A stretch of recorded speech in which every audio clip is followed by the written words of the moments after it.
Começamos então mais um correspondente médico com a presença aqui do Dr. Fernando Gomes, sempre com a gente. Tudo bem, doutor?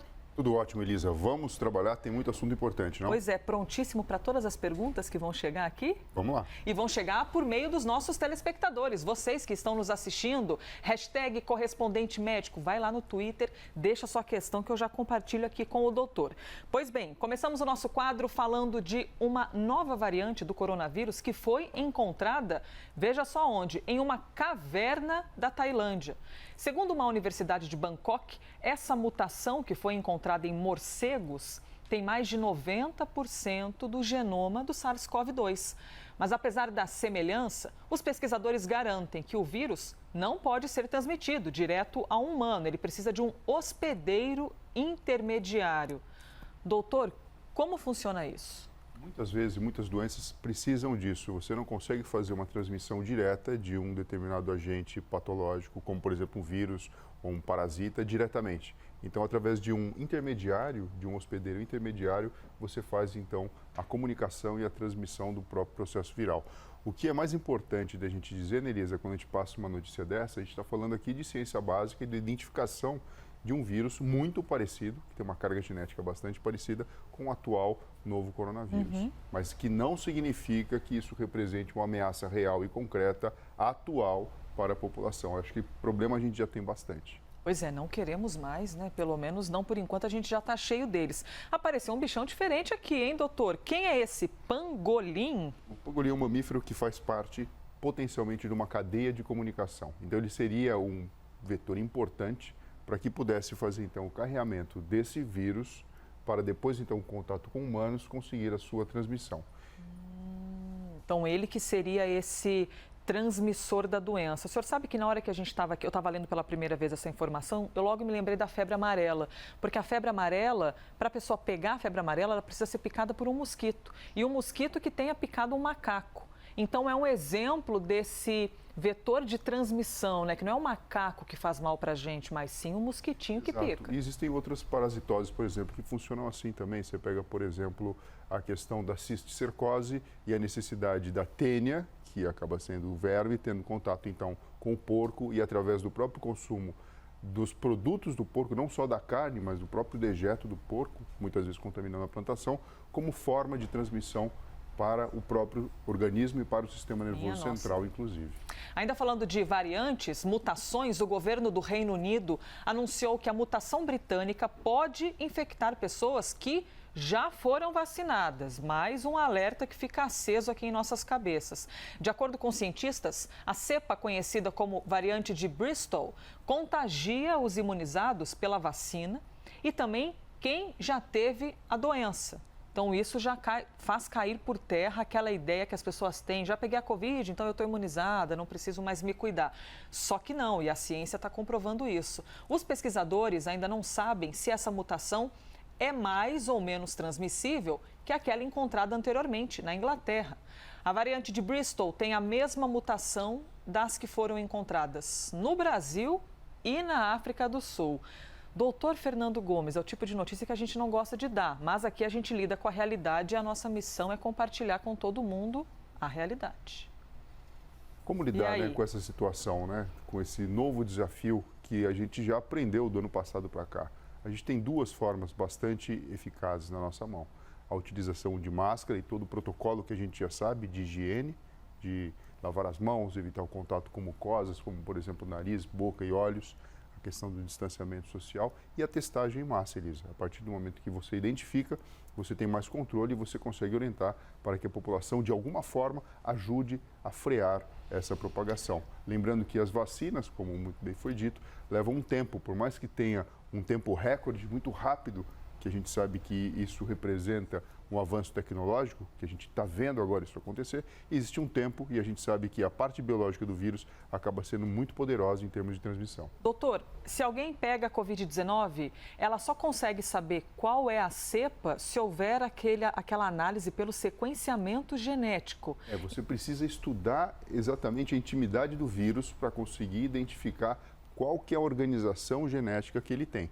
Se você faz uma testagem grosseira sem identificar essas... Que é a básica que nós já conhecemos. Sim, você acaba não conseguindo identificar exatamente a sua própria origem. Porque aqui no Brasil, por exemplo, eles já estão cada vez mais reconhecendo essas mutações em diferentes pessoas. Mas pode ser que esse número seja maior, justamente porque esse exame de sequenciamento genético não é feito em todo exame que é feito de Covid-19. Então pode ser que esse número seja maior. Sim, e para a gente ter essa resposta, a gente precisaria testar muitas e muitas pessoas. Dessa forma, para conseguir passar uma informação objetiva. Sobre isso, a farmacêutica AstraZeneca informou que vai conseguir combater as variantes. Veja só, a gente trouxe aqui uma notícia que, puxa vida, difícil de lidar, mas já temos aí um contraponto com a AstraZeneca. Segundo a empresa, que é aquela parceira da Universidade de Oxford, os imunizantes adaptados levarão de 6 a 9 meses para ficarem prontos. Doutor, será que as farmacêuticas vão, de fato, vencer o tempo de mutação do coronavírus, que a gente está vendo que essa mutação está sendo pelo menos mais rápida do que a velocidade das farmacêuticas? É difícil a gente imaginar que simplesmente um setor, que corresponde a um setor bastante importante para combater a pandemia, seja veloz o suficiente para isso se a população não ajudar, né? Se a gente de alguma forma colaborar para que essa transmissão seja devagar, seja mais lenta e não represente, na verdade, um desbalanço entre o time da produção de imunizante e a propagação do vírus com as suas mutações e com seus novos desafios. Ou seja, é o mesmo discurso de março do ano passado, proteger-se, máscara, lavar as mãos e tudo mais, porque é a ferramenta que a gente tem no momento. Em breve a vacina para todos, mas ainda não as temos. Eu acho que lembrando o seguinte, né, Elisa? A mutação, ela não é algo exclusivo do coronavírus, é algo que está presente na característica de qualquer vírus, e principalmente um vírus onde ele replica, ele multiplica de uma forma muito acentuada em muitos e muitos corpos, que é o que a gente está vendo agora na situação da pandemia. Então é natural que durante esse processo, essas mutações, essas variantes venham a aparecer. Explicações do Dr. Fernando Gomes. Você tem alguma pergunta? Quer mandar para a gente alguma questão? Eu estou com o Twitter aberto aqui, apesar de que ele acabou de me passar a perna, ele deslogou, mas eu já consigo logar já para ler a sua questão. Ainda falando da luta contra a Covid-19, uma descoberta pode ajudar casos graves da doença. Veja só, segundo um estudo da startup de pesquisa israelense Stero, a cannabis pode ajudar nesses casos. O que os pesquisadores descobriram? Eles afirmaram que o elemento inibiu as respostas imunológicas do organismo.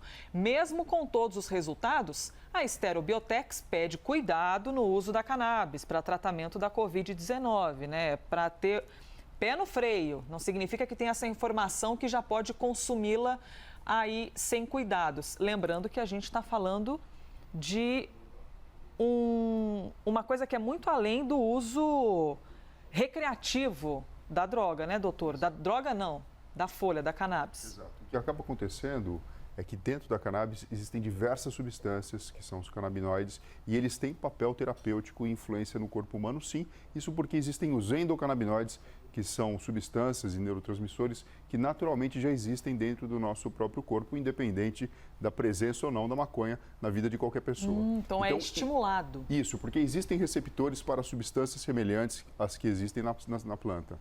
Então, o que acontece? Existe, por exemplo, receptores nas células nos linfócitos T. Então, toda a cascata inflamatória e liberação de citocinas que existe como resposta exagerada depois da infecção pelo vírus, pelo coronavírus, pode ser modulada, em teoria, e também com alguma demonstração prática, pela utilização do cannabis, que você muito bem disse, não é através do uso recreativo, é através do isolamento de partes e de constituintes da planta para que possam ser administrados de uma forma adequada. Nosso próximo tema é algo que preocupa muito, principalmente nas grandes cidades: a poluição, que a gente quase não enxerga, mas está o tempo todo ali em volta da gente, principalmente nos grandes centros. Um estudo inédito da Universidade de Edimburgo mostrou as consequências da poluição do ar no cérebro das pessoas que vivem nesses locais. A pesquisa mostra que a exposição à poluição do ar nos primeiros anos de vida está associada ao declínio das habilidades cognitivas após os 60 anos. Doutor Fernando Gomes, então, lá na frente, depois dos 60 anos, que a pessoa poderia ver já algum comprometimento? Sim. Você imagina o seguinte, Lisa, Você tem a questão genética que influencia nos funcionamentos de diversos órgãos do corpo, e principalmente dos neurônios e dos neurotransmissores e circuitos neurais, que vão te dar habilidades mentais, cognitivas e inteligência. Você depende de um estilo de vida saudável para oferecer o que tem de melhor. Não é só comer ou fazer atividade física e dormir. Dependendo do ambiente onde você mora, onde você reside, aqui a gente fala de áreas industriais, de grandes cidades, de metrópoles, você pode ser submetido a uma exposição crônica a poluentes que a longo prazo vão impactar no funcionamento dos neurônios, vão impactar na manifestação clínica do seu funcionamento, que nada mais é do que as questões cognitivas, a inteligência, a habilidade de falar, de memorizar, de organizar as ideias. E, portanto, a gente abre aqui uma visão um pouco diferente, percebendo que preocupar-se com o meio ambiente é extremamente importante, até mesmo para a nossa própria saúde mental. Então, se viver no coletivo, principalmente em grandes cidades, já pode ser algo desafiador e estressante. Olha só essa imagem. Tanto pois é. Carro, tanta isso que aqui o trânsito está andando, né? Porque tem horas que para completamente. Pois é, existe um inimigo, muitas vezes oculto, às vezes não tão oculto assim, que são os poluentes que estão presentes na própria atmosfera e podem colaborar para um desenvolvimento de um problema mental a médio e longo prazo. Isso sem contar hábitos como, por exemplo, o tabagismo e coisas assim. Doutor Fernando, mas aí quem mora num grande centro, apaixonado por São Paulo, por exemplo, a pessoa não tem como ir morar na roça, né? Não. Morar no meio do mato.